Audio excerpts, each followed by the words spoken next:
لله الذي زين نبيه بنبيه المصطفى ومن على المؤمنين بنبيه المصطفى. الحمد لله على ما مضى والحمد لله على ما بقى والصلاة والسلام على رسوله محمد خير الورى. مدحتك يا رسول الله صلى الله عليه وسلم. أما بعد فأعوذ بالله من الشيطان الرجيم. بسم الله الرحمن الرحيم. قال الله تبارك وتعالى في القرآن الكريم والفرقان الحميد. إياك نعبد وإياك نستعين. اهدنا صراط المعافرة.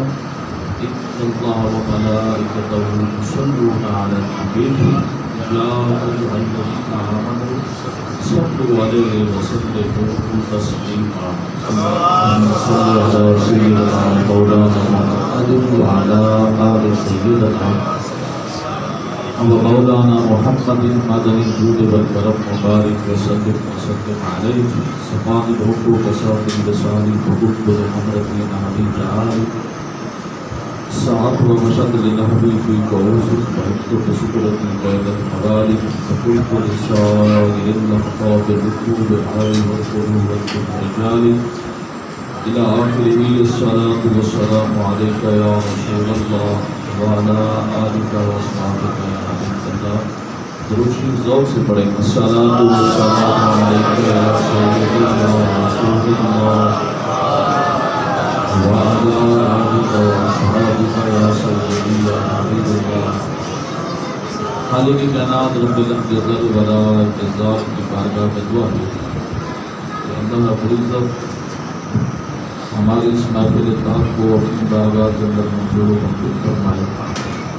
کروڑوں درود نبی پاک صاحب الاولاد سید العالم نور مجسم شفیع معظم نبی محتشم و مکرم صلی اللہ تعالیٰ علیہ وسلم کی ذات گرامی پر جن کے توسل سے اللہ رب العزت نے اس خوبصورت سی کائنات کو بخشا ہے.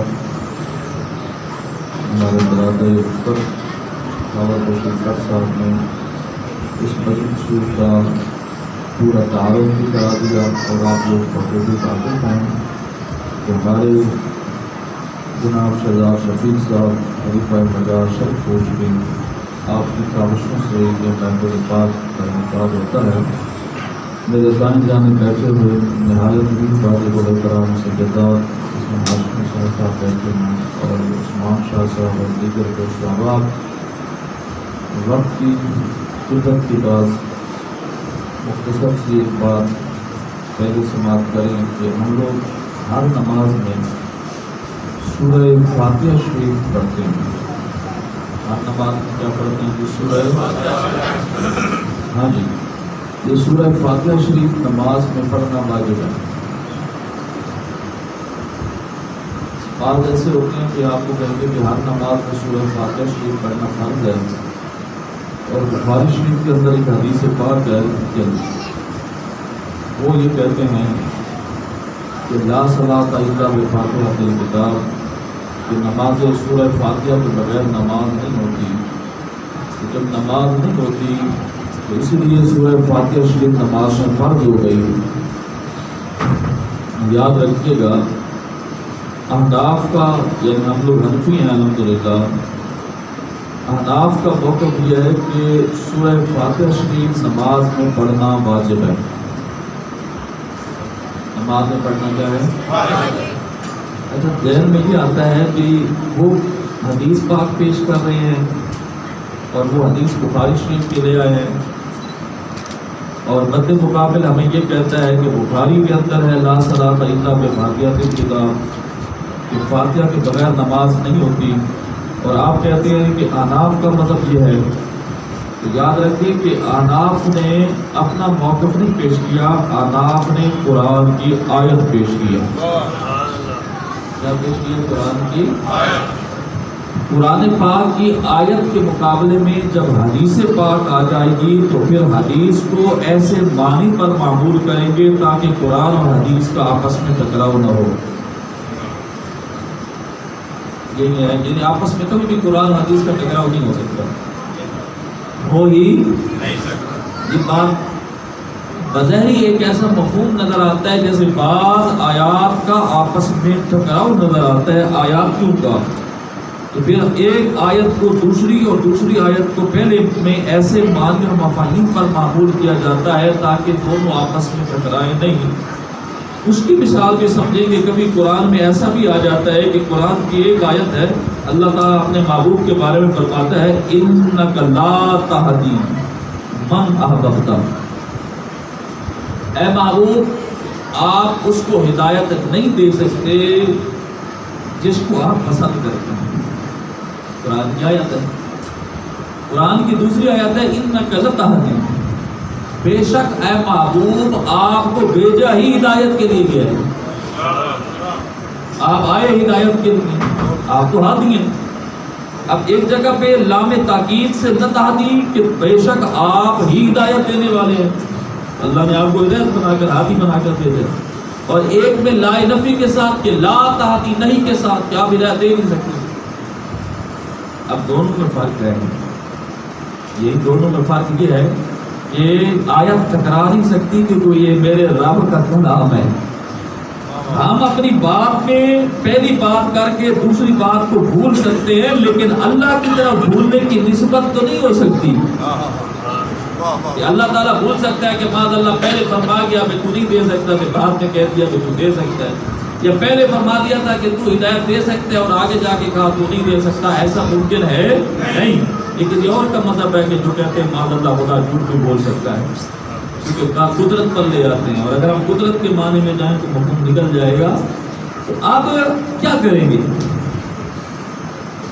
تو ہمیں معنی یہ کرنا پڑے گا تاکہ پتہ چلے کہ دونوں آیاتیں اپنی جگہ پہ درست ہیں۔ جس جگہ پر یہ آیا کہ اے محبوب آپ ہدایت نہیں دے سکتے، اس جگہ پر معنی یہ ہے کہ اے محبوب آپ ہدایت کے خالق نہیں ہیں، آپ ہدایت کے یعنی خلق اہتدا کی نفی ہے کہ آپ ہدایت کے خالق نہیں، ہدایت کا خالق اللہ ہے۔ اور جہاں پر یہ آیا ہے کہ اے محبوب آپ ہدایت ہی دینے کے لیے آئے ہیں اور آپ کو ہادی بنا کر بھیجے گئے، یہ رب کی عطا ہے، یہ رب کی۔ اب بات سمجھ آ گئی؟ جہاں نفی ہوگی وہی بات ہے، اور اگر اسی مفہوم کو ہم چلیں تو بہت ساری باتوں کا مسئلہ حل ہو جاتا ہے۔ لوگ کہتے ہیں کہ قرآن پاک کے اندر یہ بھی حضرت سیدہ عائشہ صدیقہ فرماتی ہیں کہ جو شخص، یہ بخاری کی حدیث کی طرف آ رہا ہوں، جو شخص یہ کہے کہ میرے نبی کو کل کا علم ہے وہ بندہ جھوٹ ہے، نہیں سمجھے گی؟ تو یہ شخص کہے کہ میرے نبی کو کل کا علم ہے وہ بندہ جھوٹ ہے۔ اللہ کے نبی نے فرمایا کل میں اس آدمی کے ہاتھ میں جھنڈا دوں گا جس کے ہاتھ سے پیپر بھرتا ہوگا، وہ بھی بخاری کے اندر ہے۔ ادھر بھی لفظ غد ہے، ادھر بھی لفظ غد، عربی زبان میں غد آنے والے کل کو کہتے ہیں۔ اب یہاں پر بھی ہے کہ جس نے یہ کہا کل کا علم ہے، اور دوسری جگہ پہ اللہ کے نبی فرمایا جھنڈا بھی اسی کو دوں گا، تو کل کا علم ہوا کدھر ہوا؟ تو حدیث ٹکرانے گئی آپس میں۔ ہم نے کہا بات ٹکرانے کی بات ہی نہیں ہے، آپ حدیث کو سمجھیں، آپ پڑھیں، پھر پتہ چلے بھی حدیث کیسے۔ ہم نے کہا جہاں پر سیدہ عائشہ صدیقہ رضی اللہ تعالیٰ عنہ نے فرمایا آپ نے سچ فرمایا ہے، اور جو اللہ کے نبی فرما رہے ہیں وہ تو بالکل سچ ہے۔ اب حضرت عائشہ کہتی ہے کہ سنو، میرے رب کے بتائے بغیر اگر جو عقیدہ رکھتا ہے کہ اللہ کے نبی کو کل کا علم ہے وہ جھوٹا ہے، اور یہی اللہ ہمارا اہل سنت کا عقیدہ ہے، نہیں سمجھ آئی؟ اور اگر یہ کہا کہ اب میں کل دوں گا تو ہم سمجھ آئیں گے کہ میرے رب نے میرے نبی کو کل کا بھی علم عطا کر دیا۔ ہم سمجھ آئی؟ حدیث کا کوئی ٹکراؤ نہیں ہے۔ اب آتے ہیں، یہ بھی بخاری کے اندر حدیث ہے کہ جس کی نماز نہیں ہوگی جس نے فاتحہ نہیں پڑھی، جس نے فاتحہ نہیں پڑھی اس کی نماز ٹھیک ہے۔ ہم نے کب کہا ہے کہ ایسا نہیں؟ تو پھر آپ لوگ یہ کیوں کہتے ہیں کہ نماز کے اندر واجب ہے؟ ہم نے کہا اصل مسئلہ یہ ہے کہ ہمارے سامنے قرآن پاک کی آیت آ گئی، ہم یہ نہیں کہتے کہ امام ابو حنیفہ رحمۃ اللہ علیہ نے اپنا قیاس چلایا ہے۔ امام ابو حنیفہ علیہ رحمت نے قرآن کی آیت سے استدلال پکڑا، اللہ فرماتا ہے فقرؤ ما تیسر من القرآن، پڑھو جو جہاں سے تمہیں قرآن آسان لگے نماز میں وہی پڑھو، جہاں سے تمہیں قرآن آسان لگے وہی پڑھو۔ اگر ادھر ہے قرآن میں مطلق، جہاں سے دل کرے قرآن سے پڑھ کے نماز میں پڑھو، ادھر سورت فاتحہ کے ساتھ ہو گیا مقید کہ فاتحہ کے بغیر نہیں ہوگا۔ ہم نے سمجھا نہیں، میرے نبی نے یہاں فرمایا یہ وجوب کے لیے ہے، فرض کے لیے نہیں ہے۔ قرآن پڑھنا یعنی قرآن کی قرات کرنا قرآن کی آیت سے ثابت ہے فرض، اور سورہ فاتحہ شریف علیحدہ طور پر اس کو عظمت اور مقام حاصل ہے، اس کا پڑھنا ہے واجب، اس کا پڑھنا کیا ہے واجب ہے۔ اور یہاں پر لا کاملیت کی نفی ہے کہ نماز اس بندے کی کامل نہیں ہوتی جس نے فاتحہ نہیں پڑھی، یہ نہیں کہ سرے سے نماز ہوتی ہی نہیں ہے، نہیں سمجھ رہے، جو تو بندے مقابل آئے تو اس سے بات کریں کہ لا کون سا ہے، یہاں پر کون سا لا ہے جس کا تم کہہ رہے ہو، اور بخاری میں کتنی جگہ پر لفظ لا کاملیت کے طور پر استعمال ہوا ہے، اور وہ تم بھی مانتے ہو کہ کاملیت کے طور پر استعمال ہوا ہے، کیونکہ اگر تم یہاں پر نفی کا معنی کرو گے تو تمہارا ایمان بھی چلا جائے گا کس جگہ پہ۔ بات چلی کہ روزانہ کی نماز پہ ہم مانتے ہیں کہ فاتحہ کا پڑھنا واجب ہے، اور ہم نماز میں سورہ فاتحہ میں مانگتے کیا ہیں؟ یہاں بھی بڑے لوگ ایاک نعبد و ایاک نستعین کا رٹا لگا کے عقیدہ اہل سنت کو بہت غلط قسم کے معنی میں مفہوم میں بیان کر کے کہتے ہیں ہم تیری ہی عبادت کرتے ہیں اور ہم تجھ ہی سے مدد چاہتے ہیں، اور اس میں آگے جا کے کہتے ہیں ہم نے کسی سے مدد نہیں مانگنی، نہ داتا سے مانگنی ہے، نہ خواجہ سے مانگنی ہے، نہ کسی سے مانگنی ہے، کیونکہ ہم تجھ ہی سے مدد مانگتے ہیں۔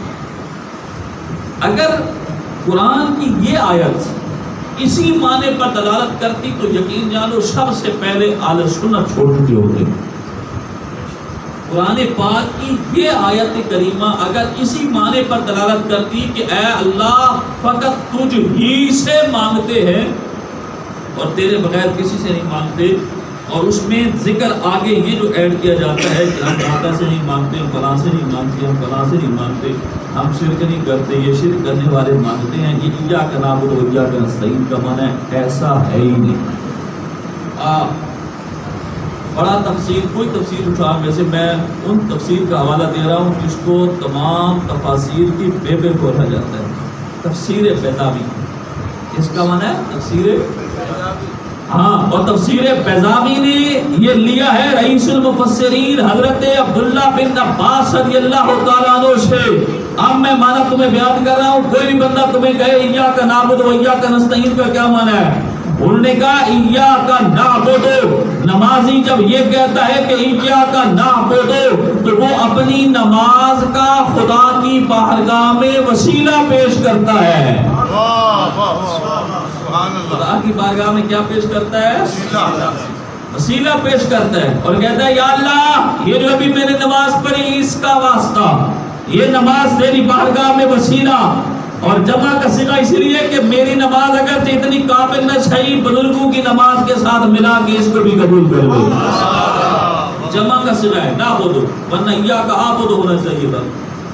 بندہ اکیلا نماز پڑھ رہا ہے، عابد کا معنی ہوتا ہے میں نماز پڑھتا ہوں، ہم کہتے ہیں ہم نماز پڑھتے ہیں، پڑھ اکیلا رہا ہوتا ہے اور کہتے ہیں ہم نماز پڑھتے ہیں۔ تو بعض اوقات ایسا بھی ہوتا ہے کہ جمع بول کے مفرد مراد لیا جاتا ہے اور بعض اوقات مفرد بول کے جمع مراد لیا جاتا ہے، لیکن یہاں پر قاضی بیضاوی کہتے ہیں ہم اپنی نماز کو اتنے قابل نہیں سمجھتے کہ خدا کی بارگاہ میں تحفتاً پیش کریں۔ اللہ نے فرما دیا ہمارا پردہ رکھ لیا کہ جب کہو میری بارگاہ میں کہ یا اللہ تیری بارگاہ میں ہم نماز کا تحفہ پیش کر رہے ہیں، وہاں یہ کہو یا اللہ ہم سارے تیری بارگاہ میں نماز کا تحفہ پیش کر رہے ہیں، تاکہ میری نماز بھی ان بزرگوں کی نماز کے ساتھ مل کے قبول ہو جائے۔ اچھا یہ ہو گیا نعبد، اب ہم نے جب پہلے وسیلہ پیش کر دیا اور اس کے بعد ہم نے کہا ایاک نستعین، کیا کہا، اور تجھ ہی سے مدد چاہتے ہیں۔ ابھی مدد چاہیے نہیں، ہمیں مدد چاہیے، ابھی تو ہم نے وسیلہ پیش کیا ہے، خدا کی بارگاہ میں عبادت کا وسیلہ پیش کیا، آگے جا کے ہم نے خدا کی بارگاہ میں کہا یا اللہ ہم تجھ سے مدد چاہتے ہیں، تو غیب سے آواز آتی ہے کس چیز کی مدد چاہتے ہو، ایسا ہی ہوگا نا، ایک بندہ بلا تمثیل و تشبیہ کسی کو کہتا ہے میں تیری مدد درکار ہوں، پوچھے گا کس چیز میں؟ بلا کسی اس کو ہم تعبیر کریں تمثیل و تشبیہ کے ساتھ کہ ہم مثال میں یہ کہیں کہ معاذ اللہ بندے کے ساتھ، نہ خدا سے بھی یہی سوال، اور اس کا جہاں سوال مقدر کس چیز کی مدد چاہتے ہو؟ اللہ نے آگے ہمیں نہ مدد کا طریقہ بتا دیا۔ اگلی آیت، اور ہم جب یہ کہتے ہیں کہ یا اللہ ہم تجھ سے مدد چاہتے ہیں، اللہ فرماتا ہے کون سی مدد؟ ہم کہتے ہیں ایاک نعبد و ایاک نستعین کے فوراً بعد کہتے ہیں اہدنا الصراط المستقیم۔ کیا کہتے ہیں؟ اب سمجھ آیا کہ نستعین ہم کسی سے مدد نہیں چاہتے، ہدایت کے لیے کس سے مدد چاہتے ہیں؟ ہدایت کے لیے کس سے مدد چاہتے ہیں؟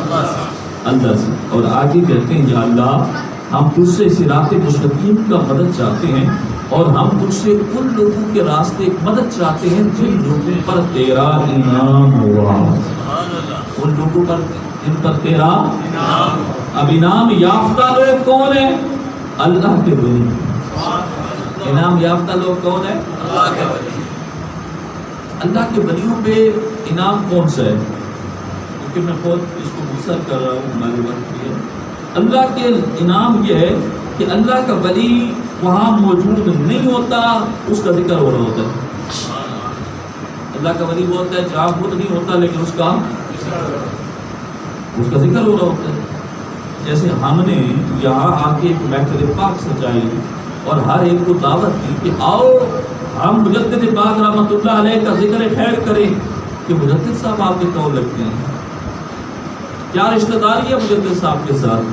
کیا تعلق ہے مجدد پاک کے ساتھ؟ نہ، وہ تو ہمارے روحانی بزرگ اللہ کے ولی ہیں۔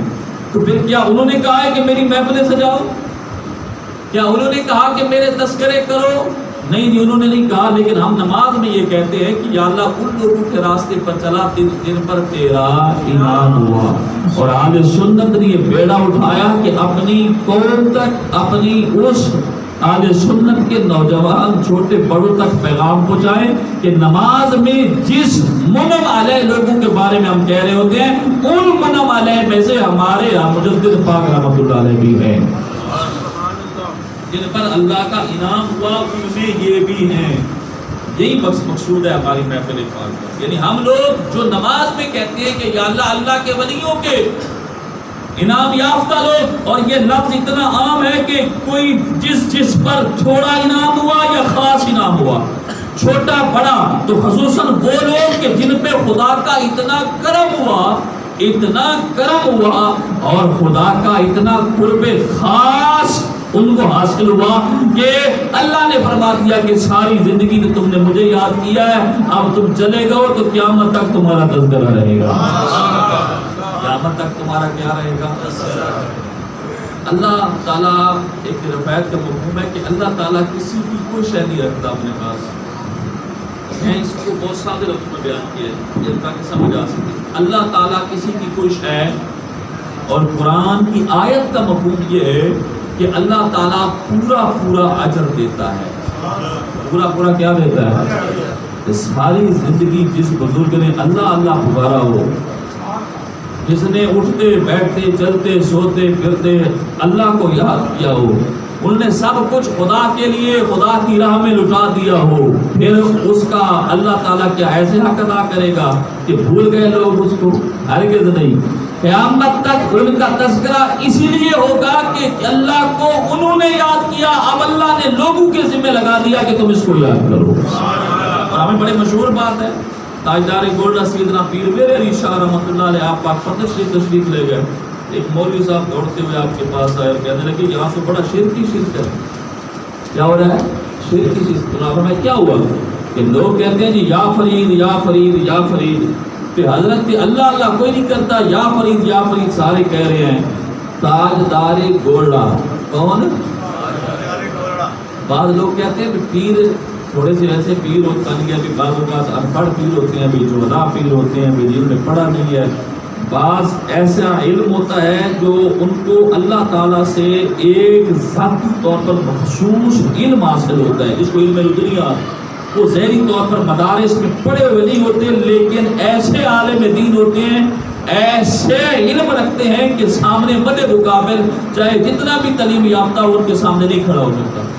اور ان بزرگوں میں حضرت سلطان العارفین سلطان پور رحمۃ اللہ علیہ بھی ہیں، کسی مدرسے میں نہیں پڑھے، لیکن آپ کی ایک ایک کتاب اٹھا کے دیکھو، عین الفقر اٹھاؤ، محب الفقر اٹھاؤ، سلطان العارفین اٹھاؤ، آپ کی ایک ایک کتاب پڑھو، اس میں جب آپ فلسفے کو چھیڑتے ہیں یا آپ منطق کو چھیڑتے ہیں یا آپ کسی بات پہ خدا کی معرفت پہ بات کرتے ہیں اور خدا کی یاد میں بات کرتے ہیں، اور اگر مد مقابل کوئی بھی بندہ آگے یہ نہیں کہہ سکتا کہ حضرت صاحب تو کسی مدرسے میں گئے نہیں تھے، پھر ان کو کیسے علم آ گیا؟ یہ وہ علم ہے جو مولا علی سے چلا اور ان کو وراثت عطا ہوا ہے۔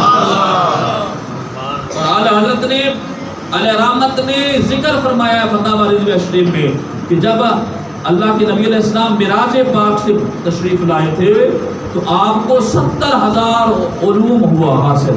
کتنا علوم؟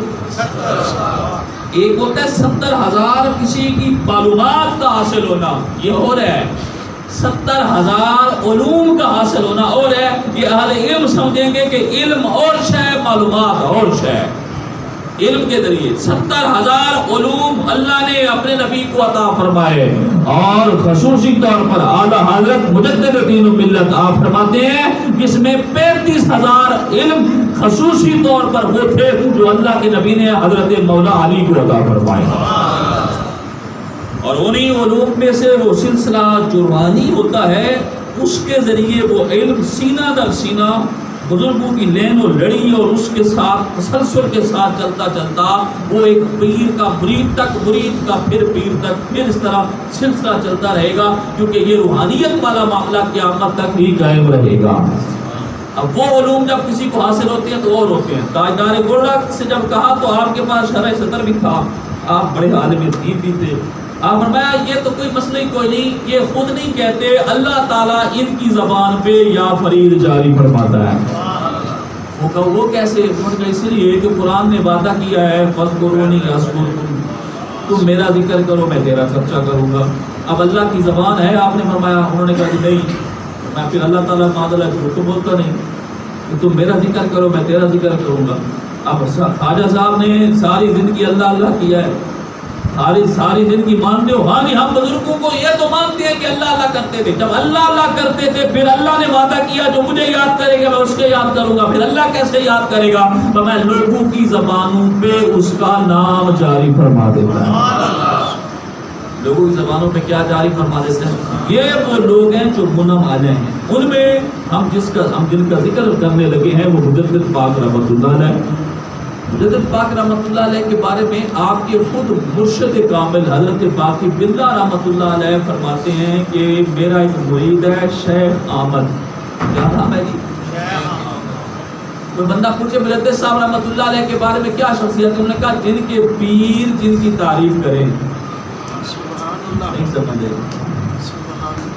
مرید تعریف کرے نا پیر کا تو وہ اس کے حق بنتا ہے، شاگرد اگر تعریف کرے استاد کی تو یہ اس کا حق ہے، لیکن اگر استاد شاگرد کی تعریف کرے اور شیخ اپنے مریدوں کی تعریف کرے تو وہ اس سے بھی بڑھ کر بات ہوتی ہے۔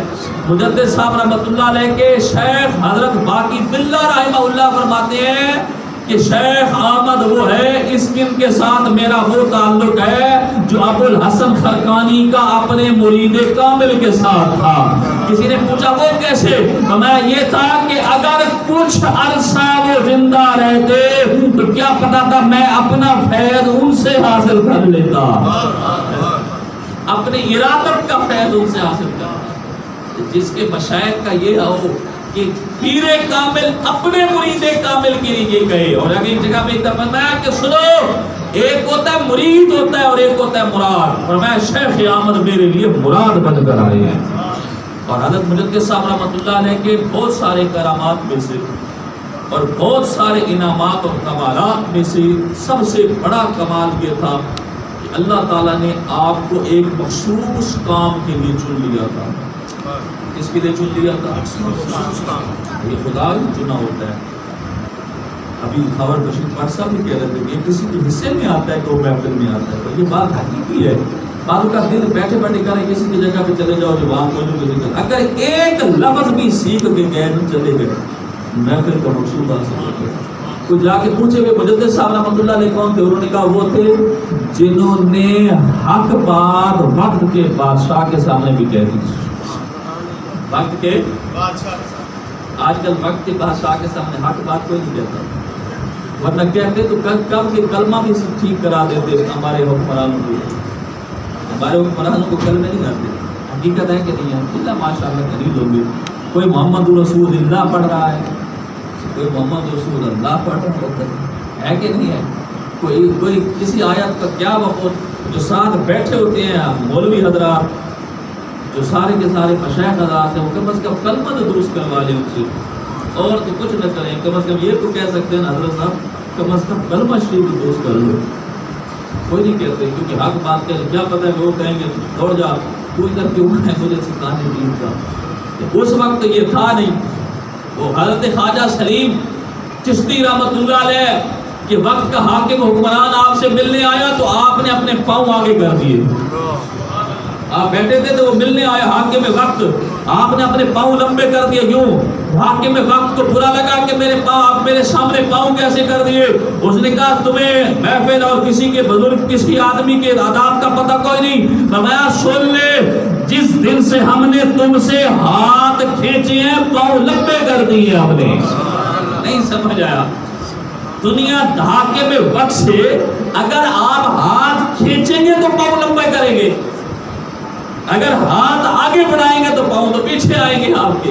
مجدد پاک رحمۃ اللہ علیہ کو کہا گیا کہ آپ جہانگیر نے بلایا آپ کو، وہ اپنی بیوی کے کہنے پر بلایا.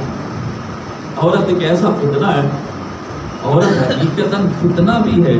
قرآن نے اولاد کو عورت اس کو آج کو فتنہ ہی کہا ہے. لیکن ایک صورت فتنہ کے بادشاہ کا وہ پہلے اس وقت اکبری بادشاہ اکبر بادشاہ کے دین کو رو رہے تھے. لوگوں نے کہا چلو اکبر سے جان چھوٹی، اس کا بیٹا کوئی آئے گا. وہ دوسری طرف چل پڑا اور اس کو چلانے والی اس کی بیوی ہے نور جہاں. اب اس کو وہ رافضیت کی طرف لے گئی.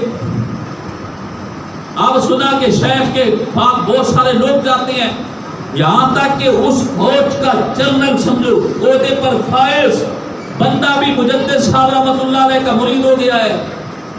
جب اس طرح کا حلقہ احباب بڑھ گیا، بادشاہ وقت کو ڈر لگ گیا. لوگوں نے بادشاہ کے کان میں کہا کہ اگر کہیں ایسا ہو بغاوت نہ کر دیں حضرت. کان بھرا گیا. یہ وہ شخص ہے جو اپنے آپ کو بکر صدیق سے افضل مانتا ہے. یہ آپ کے خلاف آواز اٹھائی گئی. شیخ احمد سرندی رحمۃ اللہ علیہ کے خلاف یہ آواز اٹھائی گئی کہ یہ وہ شخص ہے جو اپنے آپ کو سیدنا ابوبکر صدیق سے افضل مانتا ہے. حقیقت تو یہ تھی کہ وہ خود جو یہ کان بھر رہی تھی اس کی بیوی، وہ ابوبکر صدیق کو تو مانتی ہی نہیں تھی سرے سے.